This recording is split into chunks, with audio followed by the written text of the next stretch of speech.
Hearing all these great stories about Jackie Robinson, people who knew them for the great achievements he made, and we got a local guy here. Local tie to my guy Jackie Robinson. You know, John Spider Jorgensen, a Folsom native, played 5 seasons in the big leagues, but his career began in a landmark game 60 years ago when he debuted at third base for the Brooklyn Dodgers on the very same day his teammate Jackie Robinson broke baseball's color barrier. Then Robinson flies out to Woodling, and Jorgensen races home after the catch. This is opening day, April 15th, 1947, and my father here wears signed Spider Jorgensen. He was the other rookie that day. The connection between Jorgensen and Robinson is a unique one. In the spring of 1947, Jackie had already made the Brooklyn club, but Spider was a last-minute call-up from the minor leagues. Jorgensen made it to Brooklyn just in time for opening day with no uniform and no equipment.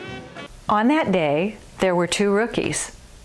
One was Jackie Robinson, one was Spider Jorgensen, and one of them showed up with no gear and the other one said, "Here, use my glove."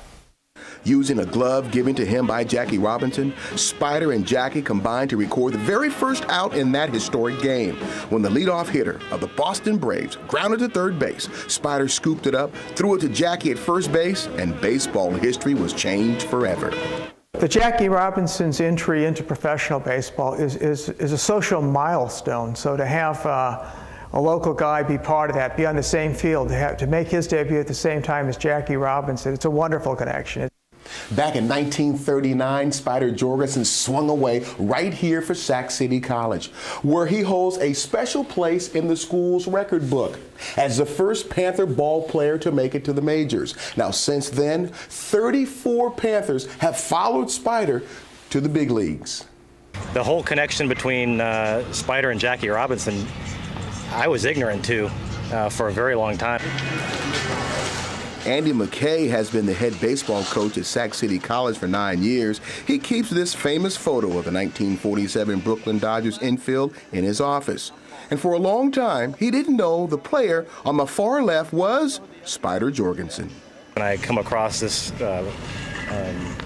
print shop, and there's a big version of that picture, and it had the names identified on it. And I told my wife, I said, "My God, that's Spider Jorgensen. That's the first Sacramento City College big leaguer." And on the day that Jackie broke the color barrier. Dusty Baker makes the diving catch. The greatest time and the most fun I ever had in the game was when I was playing American Legion baseball for Spider Jorgensen. As a teenager in the 1960s, Dusty Baker was a 3-sport star at Del Campo High School and played on the American Legion team coached by Jorgensen. Spider had returned to Folsom after his pro career ended, but Dusty was unaware of Spider's past. Because he never told us he played for the Dodgers. Nobody ever told us that he played, you know, big league baseball. He says, "Man, you got a great future in baseball." He says, "The only thing is, if you could combine your skills from football and basketball and concentrate on baseball, that you could be a heck of a baseball player."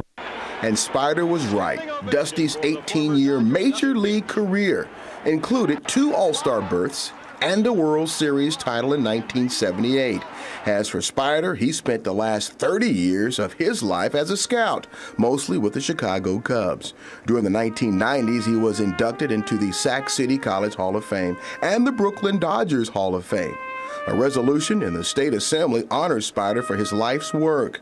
When he died 3 years ago at the age of 84, Spider was the longest surviving member of a famous infield that made history 60 years ago. And he probably had no idea that day how big that day would end up becoming in terms of just the social context of the country. I didn't really pay much attention until many, many years later that there was this moment in history that probably gets more focused today and every 10 years than it did back in 1947. And what happened on April 15th, 1947 has become so significant that this coming Sunday, on the 60th anniversary of Robinson breaking the color barrier, 150 major leaguers, including every member of the LA Dodgers, will wear Jackie's number 42 during their games. Every member of the Dodgers? Everyone.